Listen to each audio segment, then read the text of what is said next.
Welcome back, guys, to Adams Automotive. Today is going to be part 3 of the 08 dash swap in my 2000 F350. This video is going to be a lot of talking, kind of going over what it took to swap this dash into my truck. We'll hop in the video here in a second. We got cost, time, difficulty, tips and tricks, and how to. And yeah, let's get to it. We're going to start out with cost here. I found this dash on Facebook Marketplace for about 350 bucks.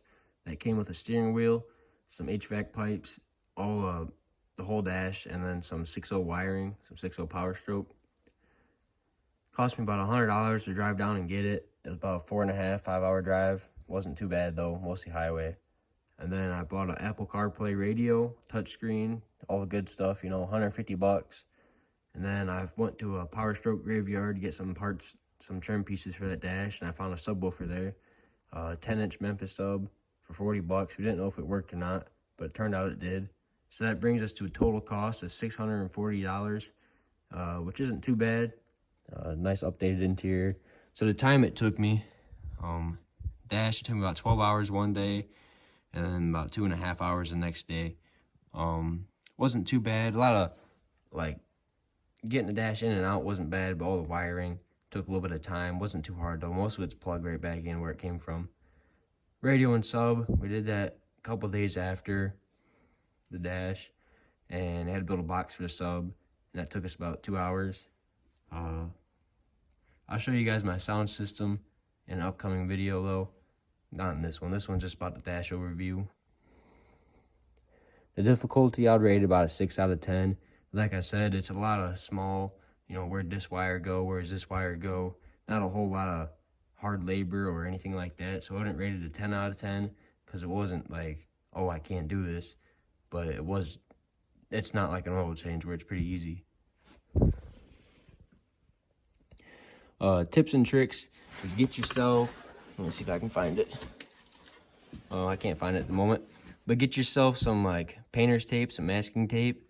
And when you unplug a wire, say this is your wire, you wrap your tape around your wire, and then you have a little flag here to write what it goes to. Keeps everything nice and labeled, makes it easier to find whenever you go to plug everything back in. And then this says make everything's plug and play. So a lot of people do this dash swap. If you want to do a good how-to dash swap, go to look up Zach McFarlane. There's a lot of nice videos like that. And he swaps everything over, the clusters, all the light switches, everything. Makes it look kind of factory. Mine looks great, but I have the factory cluster from 2000 in there, and I have the old light switch knob. And the way I did that is just so I can plug everything back in. I don't have to splice all these wires, 25 wires. I can just swap the plugs over and plug everything in. So I had to make some custom trim pieces and stuff, which I'll show you here in a minute. Some of it looks good, some of it doesn't, but it makes it a lot easier, especially if you want to do this quick and on a budget without having to spend all this money for adapters and stuff to make those new parts fit. And then how to, we'll hop out to our truck in a second, and I'll show you guys the mounting points, what I did kind of do electrical, and then I'll explain the HVAC here, probably inside at the end of the video. All right, we're out here in the truck, and we're going to start out with some mounting points. So there's a bolt, so you got to take this weather stripping off, and then this plastic side piece, which on your old dash, all you gotta do is take the weather stripping off, I believe. But there's 2 bolts here, and then there's a factory ground to some of your wires behind this piece, and unplug 2 or 3 wires behind the glove box, and this side from the airbag over is free to go, ready to come out. I pulled these off too because this new dash is taller, so I gotta get some newer style pillar trim. But when you're doing your old dash, you can actually leave these in until you get the new dash in.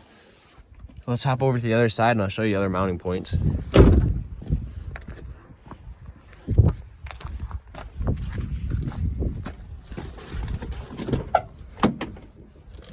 All right, on this side, it's about the same thing. We got, take this off, 1, 2 bolts up there.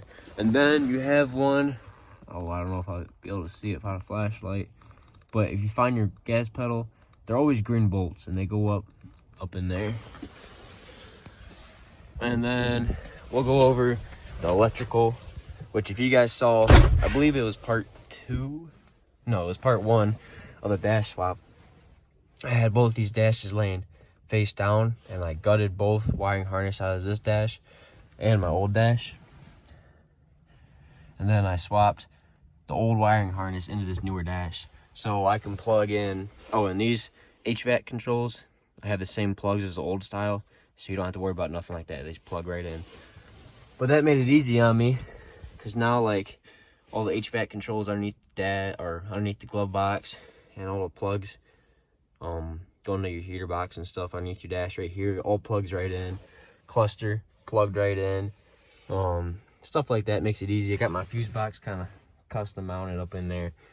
Needs some adjustment. For now, it works. It works definitely just fine, but definitely not going to win any shows if they find that glove box tucked up in there. Or not glove box, fuse box. And then, like I was saying, make things easier to plug in. So, like, all these are universal. They all plug right in. You don't really worry about that. That's universal. This is universal. I'm saying, like, the old one can plug right into this newer looking one. The headlight switch, you guys seen I cut this factory bezel that pops out so I can glue. I need some like adhesive. I just put Gorilla Glue on there for now, but I'll probably bend it up and scrape all that off and put some nice adhesive on there. But we got this. We carved the little square out of here with my little bandsaw, just so I can shove this in there, plug it right in, and now, I mean, doesn't look too bad. It works. It just doesn't have the factory where it's kind of like sunk into the plastic. Other than that, like my cluster, we had to make custom. I just cut a little piece of metal, a little sheet. It's a little thicker than sheet metal, but it went from the bottom mount right here to a little mount in the dash. So there's one there and one there, and it's pretty centered. Looks pretty nice. So that covers electrical. I just swapped harnesses, like I said, made it a lot easier. And then our mounting points, went over that, 4 or 2 and 2, and then one underneath the dash, and there's some grounds. But I think the only thing that's left is HVAC, which I can't really show you because the dash is on. But in your truck, you have like a box right here actually, that all the air comes through. So this goes to your front-facing vents, and then there's another top side of that box that goes to your defrost. So since this dash is taller, you got to make a spacer. I got some sheet metal and some HVAC tape. It was probably about 1.5 inches, maybe 2 inches, to lay on top of that box. So it has spaces it out to reach your defroster ones up there. And then on the front, your factory box right here has a plastic goes all the way to it. Since you're swapping that out, I got a flat sheet of sheet metal, cut 2 holes in it, put some duct, like you go to Lowe's and get duct for like your housing, which you can probably, I mean, you can kind of see it in there. It's just some standard duct. And then taped it up and ran those to this one. And focus, there we go, that one. And these ones are connected to that too. Those ones have like the long kind of factory style pipes that go up and over and down to that box. But I mean, here, if I start the truck, oh, I don't have my keys. All the HVAC works, blows pretty strong. Well, as strong as it used to, it's the same blower motor. But every vent works, and yeah. And then this is my touch screen. Got it from Walmart, but it was about $150, $155, I do believe. Works great, got Apple CarPlay, all the settings you need. You can adjust like all the stuff you want for your sub. I still have to put the faceplate on this, like I've been saying for like the last 3 videos. It's laying on my workbench, I just haven't put it on. I don't know why, just kind of riding around like that. But other than that, everything works. Got my hydrant chip, everything still works the same. Wasn't too hard.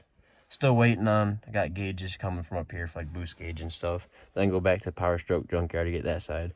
But other than that, I mean, yeah, it works great. Glove box, you know. The one thing that I didn't like, that I'm going to change probably in the future, is there's a plug for this airbag. And on the old style dash, you plug the plug into the airbag. This style, it's ran off the computer of the like 08 truck, which I don't have, obviously. This is a 2000. So the plug for that airbag is just hanging in there, and it throws an airbag code off because it's not plugged in to anything. So I might try to splice that into this airbag so then everything works how it's supposed to. But I might just leave it. I don't really want to mess with the airbag and set it off. And then the glove box light, I had to unplug because, you know, like the old style has a little thing and you close the door and it shuts it off. This one doesn't have that. So it was just constantly running. I didn't want it to drain the battery. So there's no glove box light, but I got these lights right here. So it kind of makes up for it. But yeah, that's pretty much overview of the dash. Let me go check my paper, make sure I didn't miss anything. So I checked over my list. Looks like we went over everything. If you have any questions, feel free to drop them in the comments. I should have an answer for you. And this is what I was talking about, though. To label your wires, you wrap it around and it kind of makes like a flag. Now you can write on both sides, whatever it is, just some masking tape. So then it's easy to remove, and then when you're up in there, you kind of feel for the tags. You're like, oh, you know, this is for the HVAC, or this is radio. Makes it a lot easier on you. I hope this video helped. Not a real entertaining one, a lot of talking. But if you like the content, make sure to subscribe and like. Helps the channel out, helps me make more content. And I hope you guys have a great day.